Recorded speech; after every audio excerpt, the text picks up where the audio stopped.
প্রয়োজনের জন্য হোক আর কাজের তাগিদে হোক বা দায়িত্বশীলতা বোধ থেকেই হোক, আমাদের প্রতিদিনকার কাজ করতে হয়। মন খারাপ হয়েছে বলে বসে থাকলে আর চলে না।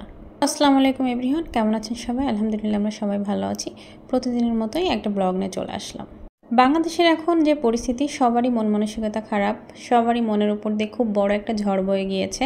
সোশ্যাল মিডিয়ায় তেমন অ্যাক্টিভ থাকতে কিছুদিন কারোরই মন চায় নাই, কিন্তু তারপরও বাধ্য হয়েই সবাইকে সোশ্যাল মিডিয়ায় টুকটাক কাজ করে যেতেই হচ্ছে। তো প্রতিদিনকার মতোই সকালটাই শুরু হয় হচ্ছে আমার রান্নাঘর দিয়ে।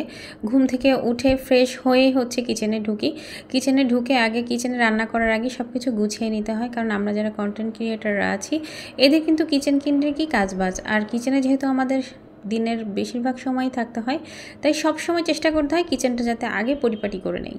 রান্না করার আগে শুধু আমি একা না, যারা আমরা যে কন্টেন্ট ক্রিয়েটাররা আছি সবাইকেই কিচেনটা আগে পরিষ্কার করে নিতে হয়।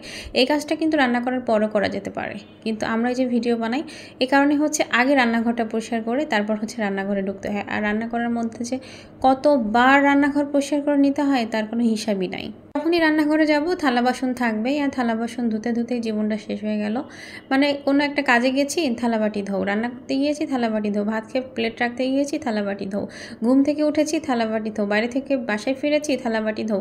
মানে থালাবাটি ধোয়া ছাড়া যেন জীবনে আমাদের কোনো কাজই নাই। একটাই মাত্র মেন কাজ, সেটা হচ্ছে থালাবাটি ধোও। শুধু থালা বাসন ধুলেই হয় না, আবার চারপাশটা ভালো করে পরিষ্কারও করতে হয়। তো থালা বাসন পরিষ্কার করা শেষ করে হচ্ছে আমি ছোট তেলের জারটায় তেল ভরে নিচ্ছি, কারণ ছোট তেলের জার ছাড়া আসলে ব্যবহার করা যায় না। আর আমার অনেক সুন্দর একটা তেলের জার ছিল, সেটা আমি গরম তেল ঢেলে একদমই পুড়িয়ে ফেলেছি। তাই রাগ করে আপাতত আর কোনো তেলের জারই কিনবো না। তো চলে আসলাম হচ্ছে সবজি করতে। আর সকালে আজকে কেন যেন ইচ্ছে করলো যে সবজি আর রুটি খাবো।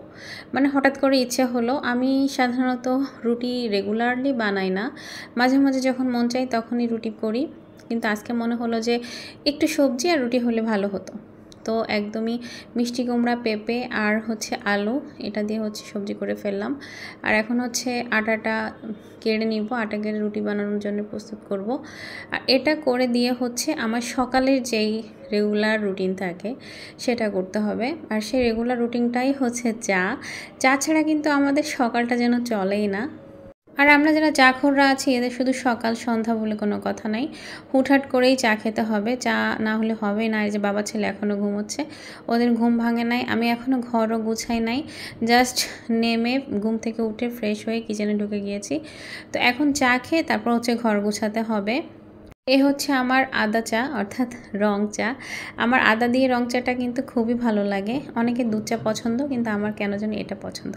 আর আকাশটা একটু মেঘলা মেঘলা ছিল, মোটামুটি একটু বৃষ্টি বৃষ্টি ভাব ছিল।